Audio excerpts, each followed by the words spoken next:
बिस्मिल्लाहिर्रहमानिर्रहीम। Lecture number 3, chapter number 6, 3 जून 2020, chapter number 6, exercise 6.3। आज हमने करना है क्वेश्चन नंबर 3 से। क्वेश्चन नंबर 3 है आपके पास, find 6 arithmetic means between 2 and 5। आपने इसमें 6 अरिथमेटिक मीन्स फाइंड आउट करने हैं 2 और 5 के दरमियान। ठीक है, कल हमने अरिथमेटिक मीन निकालना सीखा था।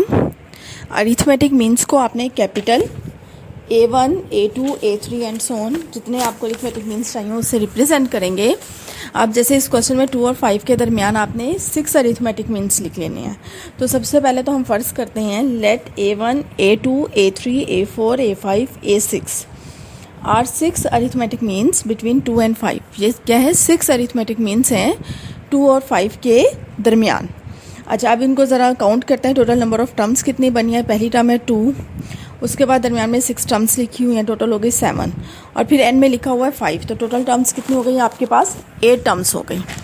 ठीक है, दोबारा बताती हूँ, 2 से लेकर 5 तक जितनी टर्म्स है आपने वो काउंट कर लेनी है, वो आपके पास आ जाएंगे 8 टर्म्स। इसमें पहली टर्म जो है A1 से रिप्रेजेंट करते हैं उसको, वो पहली टर्म क्या लिखी हुई है? 2। उसके बाद लास्ट टर्म आपके पास क्या है? 8th term. ठीक है, अभी हमने काउंट करके देखा, टोटल नंबर ऑफ टर्म्स 8 हैं इसमें। तो 8th टर्म आपके पास कौन सी आ गई? 5। ठीक है, अब 8 टर्म का फार्मूला जो हमने शुरू वाली एक्सरसाइज सेकेंड एक्सरसाइज में पढ़ा था, ठीक है, वो फार्मूला क्या है? हमारे पास टर्म निकालने का A1 + 7D, वो वाला फार्मूला लिख दिया। A1 की जगह A1 की वैल्यू लिख दी, A8 की जगह उसकी वैल्यू लिख दी, 7D वैसे ही आ गया। अब 5 - 2 आपके पास आ गया 3।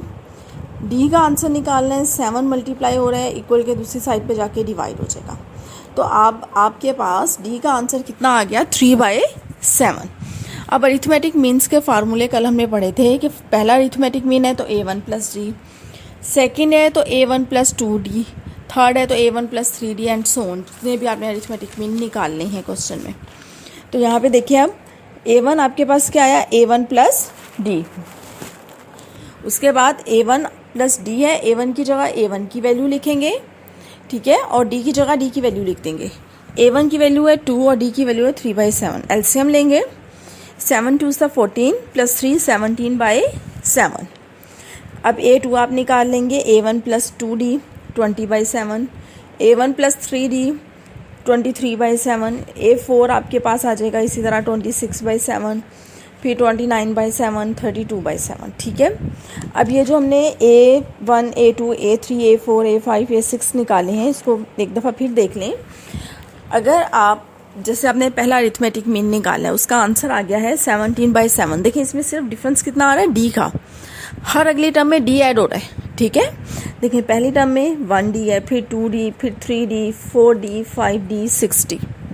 ठीक है, आपने क्विक आंसर निकालो, यानी जल्दी से आंसर निकालना हो तो आप फार्मूला लिख देंगे। 17/7 में आप D ऐड कर लें।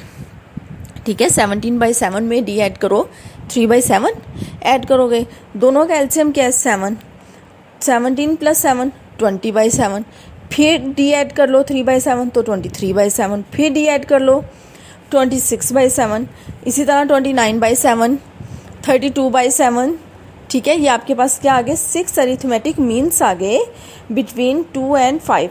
अगर 32/7 में आप फिर दोबारा 3/7 ऐड करोगे ना, तो वह आंसर आ जाएगा 5। ज़रा चेक कर लेते हैं। अभी देखें, 32/7 + 3/7, 32 + 3 कितना हुआ? 35/7, 7 5 = 35। ठीक है, तो अब आपके पास आंसर क्या आ जाएगा? 5 आ जाएगा। ये जो आंसर हमने लिखे ना, इन आंसर को एक दफ़ा फिर देख लें। 17/7, ठीक है, फिर उसके बाद आपके पास है 20/7, 23/7, 26/7, 29/7 एंड 32/7। ठीक है, अगर आप नेक्स्ट आगे D ऐड करते जाएंगे तो अगली टर्म, और D माइनस करते जाओगे तो पिछले वाली टर्म्स आती जाएंगी। अब 17/7 है ना, इसमें से अगर 3 माइनस करो, 3/7, एलसीएम क्या है? 7। ठीक है, 17 - 3 आपके पास कितना आ जाएगा? 14। 14/7, 7 2 = 14, 2 आ गया आंसर। यानी आपने देखा कि 2 और 5 के दरमियान 6 अरिथमेटिक मीन्स हैं, इनमें डिफरेंस सेम है, जिसे हमने कॉमन डिफरेंस कहा, वो कितना है 3/7। अगर हम लास्ट अरिथमेटिक मीन में 3/7 ऐड कर देते हैं तो उधर 5 आंसर आ जाएगा, और फर्स्ट अरिथमेटिक मीन में 3/7 माइनस कर देंगे तो उधर से 2 आ जाएगा आंसर। ठीक है, ये सिर्फ चेक करने के लिए, आपने क्वेश्चन में इसको सॉल्व नहीं करना, ये सिर्फ कॉन्सेप्ट के लिए था। ठीक है, आगे चलते हैं पेज नंबर 2 पे। अच्छा, अब इसके बाद जो दरमियान में क्वेश्चन है ना, क्वेश्चन नंबर 3 के बाद क्वेश्चन नंबर 4 है, 5 है और 6 है, इन सब में आपने अरिथमेटिक मीन्स निकालने हैं। किसी में 3 निकालने हैं, किसी में 4 निकालने हैं और किसी में 6। प्रोसीजर सेम है, जो हमने कल किया था वो, और जो हमने आज अब इस क्वेश्चन में पढ़ा वो। उस प्रोसीजर को फॉलो करते हुए जितने अरिथमेटिक मीन्स आपसे कहा गया है आप वो निकाल लेंगे। अब क्वेश्चन नंबर 7 देखते हैं। क्वेश्चन नंबर 7 है फाइंड एन वैल्यू, हमने एन की वैल्यू निकालनी है कि एन इसमें क्या है, so that a raise to the power n plus b raise to the power n divided by a raise to the power n-1 plus b raise to the power n-1 may be arithmetic mean between a and b। अगर ये arithmetic mean है a और b के दरमियान, ठीक है, तो आपने n की वैल्यू निकालनी है। अब इस क्वेश्चन को हम एक सिंपल से एग्जांपल से समझ लेते हैं। जैसे 1 और 3 के दरमियान अरिथमेटिक मीन क्या है 2। कैसे, 1 और 3 को ऐड करो, डिवाइड करो 2 पे, तो 2 आ जाएगा आंसर। ये क्या है 2 क्या था, इनके दरमियान अरिथमेटिक मीन है। किसके दरमियान, 1 और 3 के दरमियान 2 अरिथमेटिक मीन है। अब ये जो आपको फार्मूला गिवन है ना, ये फार्मूला जो है वो a और b के दरमियान अरिथमेटिक मीन है। ठीक है, तो अब लेकिन इसमें n की क्या वैल्यू होगी वो हमने निकालनी है। तो सबसे पहले तो हम लिखते हैं कि इफ़ अगर ये अरिथमेटिक मीन है between a and b then, तो हमने इसको अरिथमेटिक मीन के फार्मूले के इक्वल पुट कर दिया। उसका फार्मूला क्या है, a plus B divided by 2। उसके बाद आपने इसमें करनी है क्रॉस मल्टीप्लिकेशन। 2 को मल्टीप्लाई करना है a raise to the power n plus b raise to the power n से।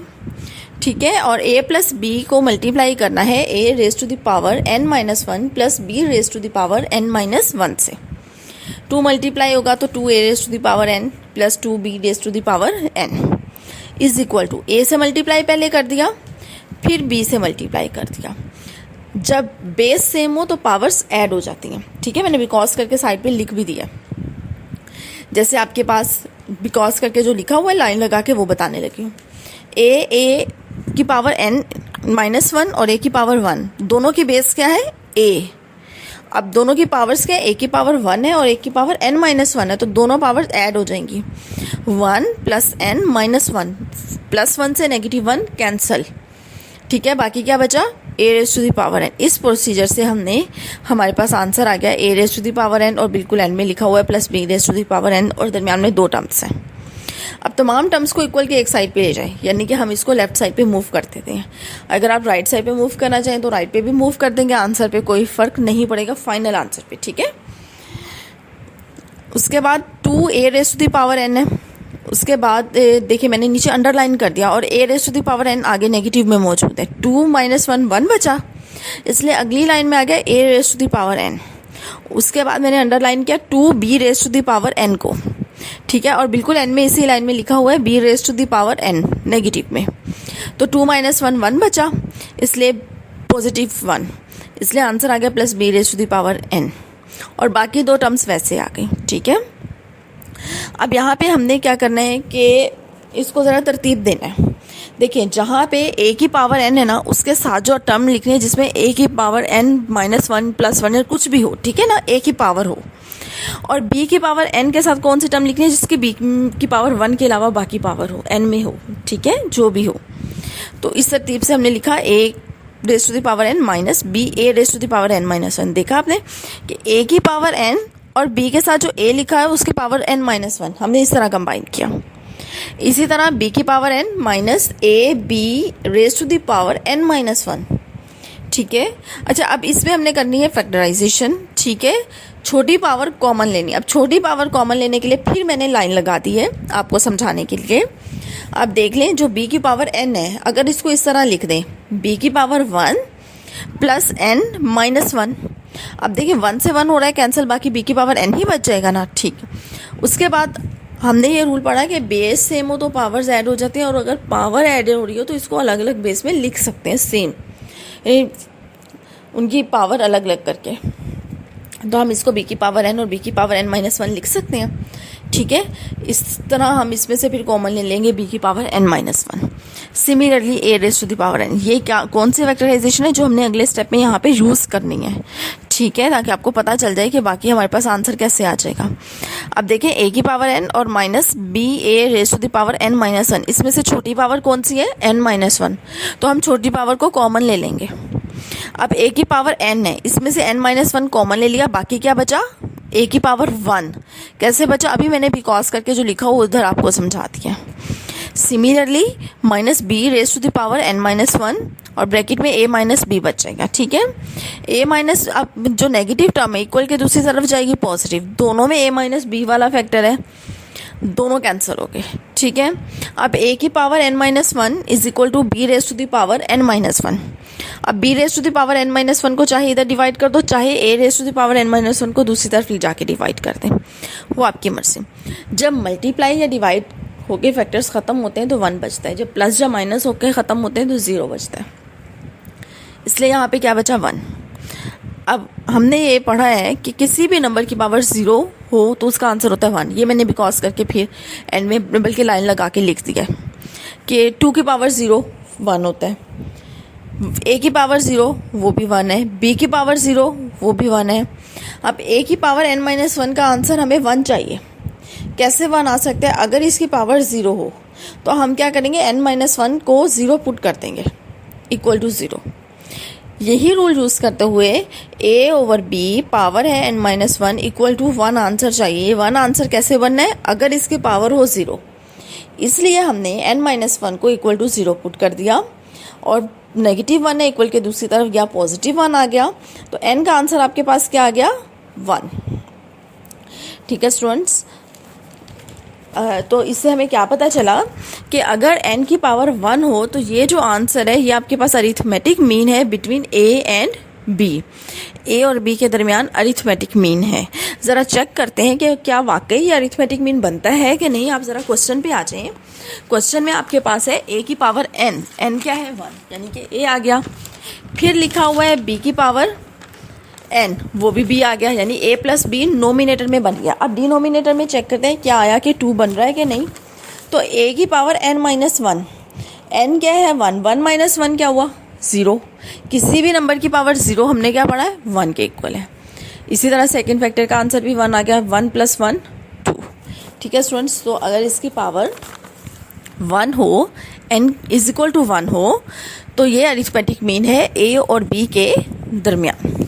अब नेक्स्ट पेज पे आ जाए, पेज नंबर 3 पे। पेज नंबर 3 में इस एक्सरसाइज का लास्ट क्वेश्चन है, question number 8। Show that the sum का मतलब होता है मजमुआ प्लस करके, ऑफ n अरिथमेटिक मीन्स, यानी कि हमने n अरिथमेटिक मीन कंसीडर करने हैं और उनको प्लस करना है between a and b, a और b के दरमियान, इज इक्वल टू, ये किसके बराबर है, n times their arithmetic mean, यानी कि n टाइम्स अगर उनका अरिथमेटिक मीन ले लें तो उसके बराबर है। ये जो बात हुई n टाइम्स अरिथमेटिक मीन, इसको क्लियर करते हैं। सबसे पहले जैसे आपको कहा जाए 2 जो है वो 3 टाइम्स आ रहा है, तो 3 मल्टीप्लाई बाई 2 आ गया। ठीक है, अगर आपसे कहा जाए a और b के दरमियान अरिथमेटिक मीन जो है वो 2 टाइम्स है किसी भी 2 नंबर के दरमियान। ठीक है, मतलब वैसे टाइम्स वो समझाने लगे कि ये टाइम्स को हमने किस तरह यूज़ करना है। तो a plus B divided by 2, इसको 3 टाइम्स का है तो 3 से मल्टीप्लाई कर देंगे। अब n टाइम्स आपसे कहा गया है तो हम इसको क्या करेंगे, n से मल्टीप्लाई कर देंगे।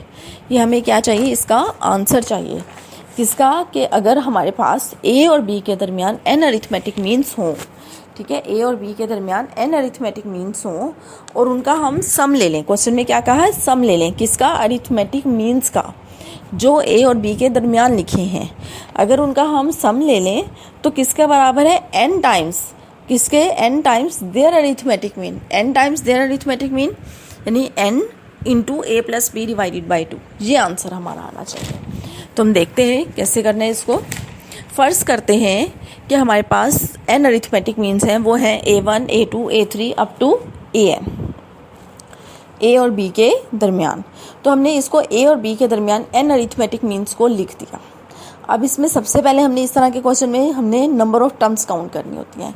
उसका हमने क्या रूल पढ़ा है कि जितने अरिथमेटिक मीन होना पहली और दूसरी टर्म को उसमें प्लस कर लो। अगर 6 अरिथमेटिक मीन है तो टोटल नंबर ऑफ टर्म्स पहली और आखिरी, फर्स्ट एंड लास्ट ऐड करो तो टोटल कितना हुआ 6 हो गए। 6 अरिथमेटिक मीन्स से तो टोटल नंबर ऑफ टर्म्स हो गई 8। अब यहाँ पे कितने अरिथमेटिक मीन्स है n, तो 2 और इसमें ऐड कर लो, एक पहली टर्म और एक आखिरी, यानी एक फर्स्ट टर्म a और लास्ट टर्म b, तो 2 टर्म्स और इसमें ऐड करो n में, तो n+2 टर्म्स हो गए। अब पहली टर्म आपके पास क्या है a1 और n+2 टर्म यानी लास्ट टर्म आपके पास क्या है b। फिर हमने क्या रूल पढ़ा है, यही जो लास्ट टर्म है इधर से हमने d निकालना है। an+2 की जगह an+2 टर्म जो बन रही है उसका फार्मूला लिख दिया, ठीक है। उसका फार्मूला क्या है आपके पास, a1 + n+2 - 1, यहाँ पे हम हमेशा एक को माइनस करते हैं, 1 माइनस करते हैं, वो लिखा। फिर +2 और -1 आपके पास आ गया +1, तो b = a1 + n+1d। अब a1 की जगह उसकी वैल्यू जो कि a है वो लिख दी, आपके पास b - a आ गया, n+1 डिवाइड हुआ, तो d का आंसर आ गया b - a / n+1। अब हमने क्या करना है, इन सारे अरिथमेटिक मीन्स को ऐड करना है, और इसका ऐड करके ना ये हमने यूज़ किया है एक फार्मूला जो आपने 8th क्लास में पढ़ा था, ठीक है। उस हो सकता है उससे पहले भी कहीं पढ़ा हो। तो 8th क्लास में हमने ये पढ़ा था कि आपको नेचुरल नंबर्स कहा गया था, फर्स्ट 100 नेचुरल नंबर्स हैं तो उसका सम निकालें। बजाय इसके कि हमने वो नेचुरल नंबर्स को ऐड करते 1 से लेकर 100 तक, हमने उसका यूज़ किया था फार्मूला। फार्मूला क्या था कि आपने जितनी नंबर ऑफ टर्म्स हैं, ठीक है, उनकी तादाद उसको ज़रब देना है उससे, किससे, पहली टर्म को और आखिरी टर्म को प्लस करना है और डिवाइड कर देना है 2 पे। तो यहाँ पे मैंने बिकॉज करके और लाइन लगा के इसके 2 एग्जांपल आपके सामने लिख दी हैं। जैसे आपके पास है 1 + 2 + 3 10 तक आपने ये नंबर्स ऐड करने हैं, ठीक है। इजीली काउंट कर सकते हैं आप इसको, आपके पास टोटल आएंगे 55। अब हम इसको बाय यूजिंग फार्मूला देखते हैं कैसे। टोटल नंबर ऑफ टर्म्स कितने हैं 1 से लेकर 10 तक, 10 लिख दिया, डिवाइडेड बाय 2 लिख दिया, यानी जितनी टर्म्स हैं उनकी तादाद डिवाइडेड बाय 2 करना है। उसके बाद ब्रैकेट में क्या करना है, पहली टर्म और प्लस लास्ट टर्म। पहली कौन सी है 1 और लास्ट कौन सी है 10, तो 11 और 10/2 आपके पास 5 को 11 से मल्टीप्लाई किया 55। एक और एग्जांपल देख लें, 1 + 2 + 3 + 4 + 5, इसको हम इजीली काउंट कर सकते हैं। देखें इसका आंसर आ गया 15, ठीक है। 3 + 2 5, एंड में 5 10 आ गया, 4 14 और +1 15 टोटल। अब फार्मूला यूज़ करते हैं, टोटल नंबर ऑफ टर्म्स कितनी है, यानी इसकी तादाद 5 डिवाइडेड बाय 2 हमने लिख दिया, पहली टर्म और आखिरी टर्म को प्लस कर दिया, 6 आ गया, डिवाइडेड बाय 2 से 6 को कैंसिल किया, 3 आ गया, 3 को 5 से मल्टीप्लाई किया 15 आ गया, ठीक है। फार्मूला उम्मीद है अब आपको समझ आ गया होगा। अब यहाँ पे एक दफ़ा फिर रिपीट कर लेते हैं। आपने क्या करना है, n/2 इनकी तादाद, n क्या है, इनकी तादाद, नंबर ऑफ टर्म्स। उसके बाद क्या करना है, पहली टर्म और आखिरी टर्म को ऐड करना है, तो a1 + an। अब नेक्स्ट पेज पे आ जाएं, पेज नंबर 4 पे। अब a1 की जगह, कैपिटल A1 की जगह उसका फार्मूला और an की जगह उसका फार्मूला लिख दें, ठीक है। a1 का फार्मूला है a1 + d और an का फार्मूला है a1 + nd, वो आपने लिख दिया। उसके बाद सेम टर्म्स को कंबाइन कर लें, a1 + a1 2a1 और इसी तरह n+1d आ गया। अब d की जगह उसकी वैल्यू लिख दें। d की वैल्यू जब आप लिखेंगे तो n+1 से n+1 को कैंसिल कर देंगे, b - a 2a1, a1 क्या है a, ठीक है। चाहे शुरू में ही इसकी वैल्यू यूज़ कर दें, चाहे इसी तरह एंड में कर लें, वो आपकी मर्ज़ी। a आ गया +b डिवाइडेड बाय 2। अब ज़रा इस आंसर को गौर से देखें, a + b डिवाइडेड बाय 2 क्या है, अरिथमेटिक मीन, ठीक है, किसका, a और b का।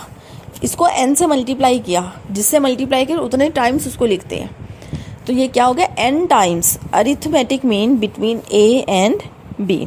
तो हमारा आंसर आ गया कि ये n टाइम्स अरिथमेटिक मीन है a और b के दरमियान। अब ज़रा क्वेश्चन पे फिर दोबारा आ जाएं, ठीक है, एक दफ़ा रिपीट कर लेते हैं इसको, कि आपसे कहा गया था कि अगर आप n अरिथमेटिक मीन लें a और b के दरमियान, तो हमने सबसे पहले n अरिथमेटिक मीन्स ले लिए, a1 a2, capital A1 A2 A3 an तक।